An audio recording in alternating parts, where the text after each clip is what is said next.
সবচাইতে একটি সহজ আমের আচারের রেসিপি আজ শেয়ার করব। এই আচার তৈরিতে কোনো রকম ঝামেলাই নেই, রোদে দিতে হবে না, বাড়তি কোনো মশলা লাগে না, আর এটি তৈরি করে 3 বছর পর্যন্ত সংরক্ষণ করা যায়।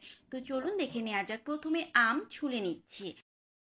যাদের কাছে আচার বানানোটা কিছুটা ঝামেলার মনে হয়, আজকের রেসিপিটা তাদের খুব উপকারে আসবে। তো আমি ছুরি দিয়ে আমগুলো এভাবে কুচিয়ে নিচ্ছি। এভাবে কুচিয়ে নিতে হয় বলেই এই আচারটিকে কুচানো আমের আচার বলা হয়। তো আমি এভাবে সবগুলো আম কুচিয়ে নিয়েছি। এই কাজটি আপনারা বটি দিয়েও করতে পারেন। আমার কাছে ছুরি দিয়ে বেশি সহজ লাগে, তাই আমি ছুরি দিয়ে করেছি। অনেকে আবার এটিকে ঝুরি আমের আচারও বলে থাকে। এখন আমের উপরে আধা চা চামচ হলুদ গুঁড়া আর আধা চা চামচ লবণ দিয়ে দিলাম। আপনারা চাইলে এখানে বিট লবণও ব্যবহার করতে পারেন। হলুদ লবণের সাথে আমগুলো খুব ভালোভাবে মাখিয়ে আধা ঘন্টা রেস্টে রাখতে হবে, তাহলে দেখবেন পানি উঠে গিয়েছে। কিন্তু আমের মধ্যে কোনো বাড়তি পানি থাকা যাবে না। তো এর জন্য যা করতে হবে, একটি পরিষ্কার সুতির কাপড় নিয়ে নিয়েছি। অবশ্যই সুতির কাপড় নেবেন আপনারা।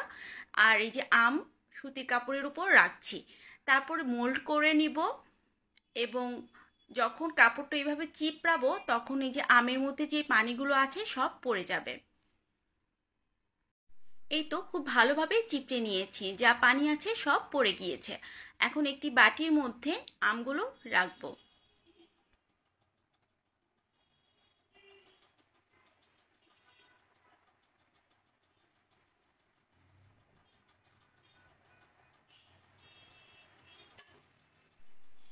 দেখেছেন একদম ঝরঝরা হয়ে গিয়েছে। এখন সেম প্রসেসে বাকি আমগুলো থেকেও পানি বের করে নিতে হবে। আম থেকে পানি বের করে নিয়েছি সব, আর এখন এই ট্রের মধ্যে ভালোভাবে আমগুলো ছড়িয়ে দিচ্ছি। এভাবে আধা ঘন্টার জন্য আমগুলো রেখে দিব। আর যদি কাজের খুব তাড়া থাকে তাহলে আপনারা 10 মিনিটের জন্য ফ্যান ছেড়ে রাখবেন, তাহলে অবশিষ্ট যে একটু একটু পানি আছে সেগুলোও শুকিয়ে যাবে। এখন আচারে দেওয়ার জন্য মশলা রেডি করব। তো প্রথমে 5 ফোড়ন, জিরা আর ধনিয়া নিয়ে নিচ্ছি। এটা আধা চা চামচ থেকে 1 চামচ পরিমাণ নিতে হবে, আর এটার পরিমাণটা নির্ভর করবে আমের উপর। সাথে 2টা শুকনো মরিচও নিয়ে নিয়েছি। শুকনো মরিচগুলোকে পরে ভাজবো, আগে বাকি মশলাগুলো ভেজে নিচ্ছি। মিডিয়াম আঁচে রেখে এই মশলাগুলো ভাজতে হবে। খেয়াল রাখতে হবে যাতে মশলাগুলো পুড়ে না যায়। যদি পুড়ে যায় তাহলে কিন্তু আচার খেতে তিতা লাগবে, তাই এই দিকটা অবশ্যই খেয়াল রাখবেন। এই তো হয়ে গিয়েছে, দেখতেই পাচ্ছেন আমার মশলাগুলো কিন্তু পুড়েনি। এখন একটি বাটির মধ্যে উঠিয়ে নিলাম আর শুকনো মরিচ 2টাকে ভেজে নিচ্ছি। মশলাগুলো ভাজা হলে এগুলোকে গুঁড়ো করে নিতে হবে।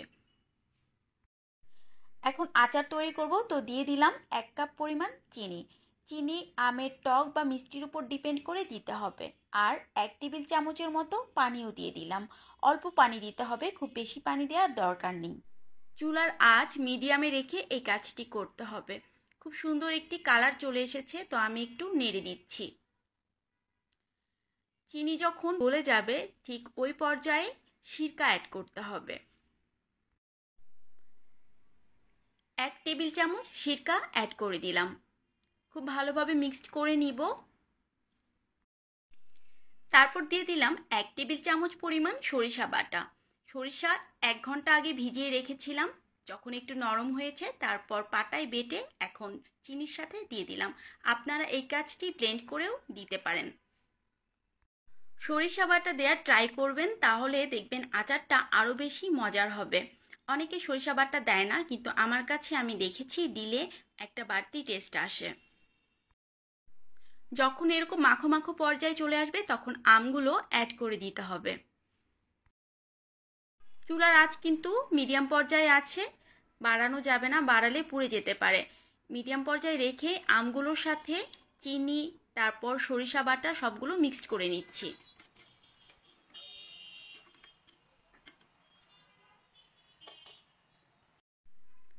এখন মশলাগুলো ও শুকনা মরিচ গুঁড়া অ্যাড করে দিলাম আমের সাথে। মশলা অর্ধেক নিয়েছি আর বাকি অর্ধেক যদি প্রয়োজন হয় পরে দিব। মশলা দেওয়ার পর 5 মিনিট আরও সুন্দর করে কষিয়ে নিতে হবে। 5 মিনিট হয়ে গিয়েছে আর আমের কালারটিও কিন্তু চেঞ্জ হয়ে এসেছে। এখন সরিষার তেল গরম করতে হবে। পরিমাণ মতো সরিষার তেল দিয়ে দিলাম। এই তো সরিষার তেল খুব ভালোভাবেই গরম হয়ে এসেছে। এখন চুলা বন্ধ করে দিলাম আর আচারের উপর সরিষার তেলটি দিয়ে দিলাম। সরিষার তেল যেন খুব ভালোভাবে আচারের সাথে মিক্সড হয়ে যায়, তাই নেড়ে চেড়ে দিচ্ছি। তো দেখতেই পারলেন এই আচার বানানোটা কতটা ইজি। আশা করছি আমার আজকের রেসিপি আপনাদের ভালো লেগেছে। এই তো এখন বয়ামে ঢুকানোর পালা। আচার সব সময় কাচের বয়ামে রাখার চেষ্টা করবেন, তাহলে বেশি ভালো থাকে। আর যখন চামচের সাহায্যে উঠাবেন তখন যেন চামচের গায়ে একটুও পানি লেগে না থাকে, এই জিনিসটা খেয়াল রাখবেন, তাহলে আচার দীর্ঘদিন পর্যন্ত ভালো থাকে। আর এই আচারটি এমনিতেও 3 বছর পর্যন্ত আপনারা সংরক্ষণ করতে পারবেন। আর আচার রাখার আগে কাচের বয়ামটি অবশ্যই স্টেরিলাইজড করে নিতে হবে। এই তো সবগুলো আচার বয়ামে ঢেলে নিলাম। এখন আপনারা এই আচার খিচুড়ি, পোলাও অথবা ডালের সাথে খেয়ে দেখবেন কত ভালো লাগে। আর বাসাতে একবার হলেও ট্রাই করবেন, কারণ এই আচার বানানোটা কিন্তু অনেক সহজ। আর আমার রেসিপিটি আপনাদের যদি ভালো লেগে থাকে তাহলে ফ্রেন্ডস এবং ফ্যামিলি মেম্বারদের সাথে বেশি বেশি করে শেয়ার করে দিবেন। আর একটি লাইক কমেন্ট করবেন। এটি একটি রিকোয়েস্টেড ভিডিও ছিল। আপনাদের যদি কোনো রিকোয়েস্ট থাকে আমাকে কমেন্ট বক্সে জানাতে পারেন। আগামী রেসিপি দেখার আমন্ত্রণ জানিয়ে এখানেই বিদায় নিচ্ছি। সবাই ভালো থাকবেন। আল্লাহ হাফেজ।